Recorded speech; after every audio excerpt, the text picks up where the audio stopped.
Yanımızda Kültür Kervanı'nın değerli yapımcısı Mevlüt Öncel var, oturuyor. Ama Esra Bilgiç çok değerli bir programcı. Soner Yasak misafirlerimiz var. Evet, hoş geldiniz sevgili Esra Bilgiç. Hoş bulduk Mehmet Çelik. Gerçekten bu atmosferi birlikte teneffüs etmek inanılmaz güzel bir duygu. Dağlardan, yaylalardan geldik er meydanlarına ve bugün burada bu havayı birlikte teneffüs ediyoruz. Gerçekten güneşin altında olmasına rağmen alanda çok güzel bir enerji var ve siz de ekranlar vasıtasıyla bu enerjiyi izleyenlerle birlikte paylaşıyorsunuz. Bu atmosferin genel bir değerlendirmesini Kültür Kervanı programına nasıl yaparsınız Sayın Mehmet Çelik? Şimdi tabii bu programı şöyle yakın tutmaya çalışıyorum da. Şimdi mikrofonunu kaptıran programcılara ben çok gülüyorum. Ve kapma şeklinde değil de şöyle kulaklığın yanına almaya çalıştım. Çünkü onlar da programlarında aktüel olarak kullanacaklar. Valla korkteli çok önemli. Günün ilk müsabakaları tam burada 70'in üstünde baş pehlivan. Şöyle bir bakıyorum listeme. Tam 70 baş pehlivan. Kol bağladılar. Dile kolay. Elmalı güreşleri CV Enerji yağlı güreşinin hemen önüne gelen, denk gelen ve yine bir CV Enerji yağlı güreş liginin 6. etabının ortasında bulunan Korkuteli güreşleri ve tabii şöyle bir bakıyorsun billboardlara 34. Kültür ve Sanat Festivali var ama 34. Altın Kiraz Yağlı Pehlivan güreşleri Türkiye'nin, dünyanın bir markası. Çünkü Korkuteli'nde inanın ben ustayım diyorsunuz ya.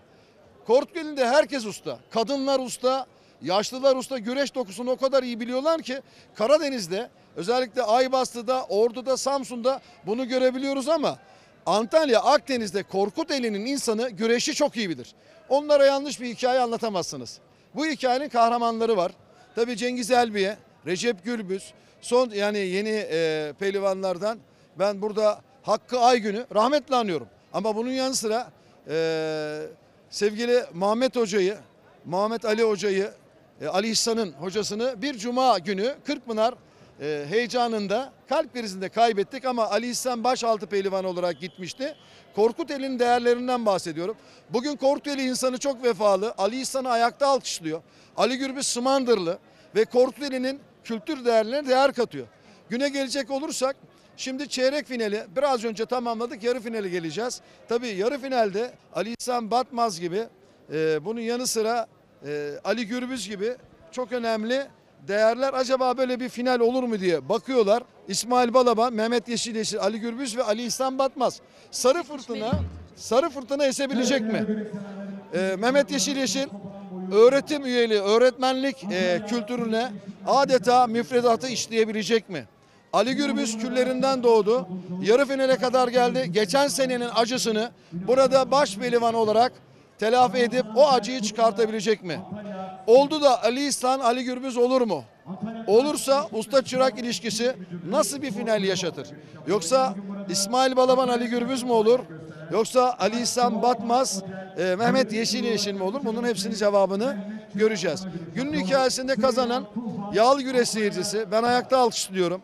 Seyirciyi mükemmel buluyorum. Seyirciniz yoksa Kültür Kervanı'nı hiçbir değeri yok. Seyircisi yoksa Mehmet Çelik güreşe dahil Rumeli TV'nin yayın yapan güreş kanallarının hiçbir değeri yok. Bedava ekranı verse hiçbir değeri yok. Demek ki bizim de altın kemerimiz seyircimiz. İzleyicilerimiz varsa bizler de varız. Kültür Kervanı programı olarak biliyorsunuz ki siz sahadaki son gelişmeleri izleyenlerle paylaşıyorsunuz. Biz biraz daha işin mutfağına giriyoruz ve seyircilere mikrofonlarımızı uzatıyoruz ve uzatmış olduğumuz mikrofonlarda pehlivan anneleriyle görüşme fırsatımız oldu. Etinden, sütünden, yumurtasına kadar sırf oldu bu müsabakalarda güzel dereceler alsın diye bıldırcın yetiştiren, arıcılığa başlayan ve hayvancılığa başlayan anneler olduğunu biz gördük.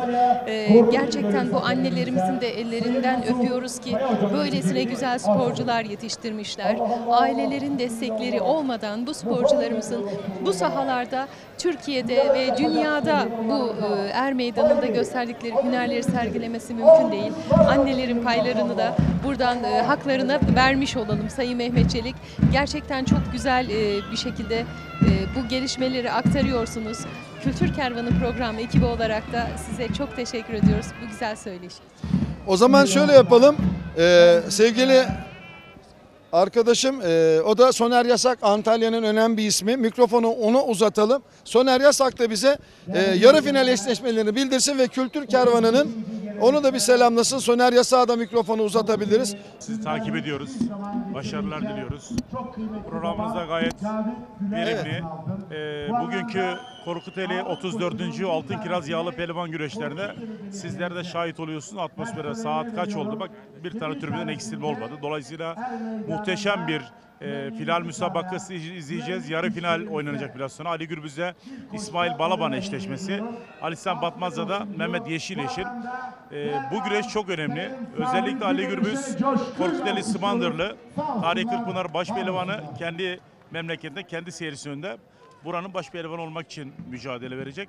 Dolayısıyla bu kültür kervanı içerisine baktığımız zaman da atasporu, peygamber sporu çok önemli yer alıyor. Dolayısıyla burada seyirci, elleri öpülen seyirci görüyorsunuz. Bu saatte birçok branşta seyirci bulamazsınız. Dışarıdan basketbol müsabakaları dışarıdan yani 50-100 kişi, 300 kişiyle müsabaka oynanır. Seyirci sıkıntısı yaşanır ama bu peygamber spor oluşundan, atasporunda oluşundan dolayı baktığımız zaman gecenin geç saatinde insanlar telefonlarıyla yani bu güreşi takip ediyorlar. Dolayısıyla burada bu güreş bugün 70 başpehlivan bu güreşe katıldı. Şu ana kadar muhteşem bir ambiyans var. Dolayısıyla bu tür güreşlerin devam etmesi lazım. Mehmet Çelik bizim üstadımızdır, meslek büyüğümüzdür, abimizdir. Dolayısıyla bu işin erbabıdır. Biz de onun bilgi ve tecrübelerinden faydalanmak için beraber şu anda yorumlamaya çalıştık Rumeli TV'den. Dolayısıyla Esra Hanım size de, ekibinize de, programınıza da başarılar diliyorum. Bu arada Kültür Kervanı'nı özellikle tanıdığım günden bir hatıram var. Aslında benim şöyle bir karakter yapım var. Size kim sahip çıkıyorsa, saygı duyuyorsa onları hep zikrediniz. Ben Mevlüt Önceli. Bir gün bir telefon geldi. Abi seni çok soruyorlar. Mehmet Çelik'i, güreşe dair, tek Rumeli, o zaman tek Rumeli'deydim. Şimdi Rumeli TV'deydik. İkisi de çok önemli kanallar. Bana birkaç adres yönlendirdi. Mevlüt Öncel'in dostluğuma, işime duyduğu saygıyı ben de kendisine duyuyorum. Mevlüt Öncel'e, Kültür Kervanı'na yürekten teşekkür ediyorum. İyi ki varsınız. Var olmaya devam edin. Her platformda, her alo deyişinde yanındayım. Mevlüt Öncel'in ve sizlerin Kültür Kervanı ailesine başarılar diliyorum. Başarılı çalışmalarınızda devam diliyorum.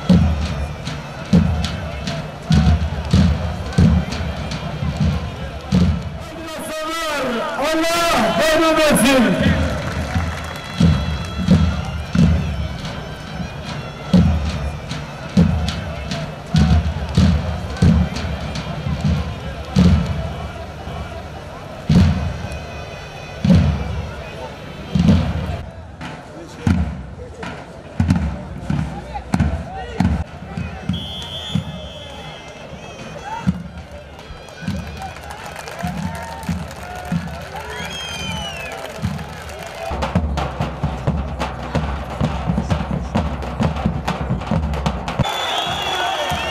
Başpehlivanlık güreşlerinde Ali Gürbüz, İsmail Balaban'a galip.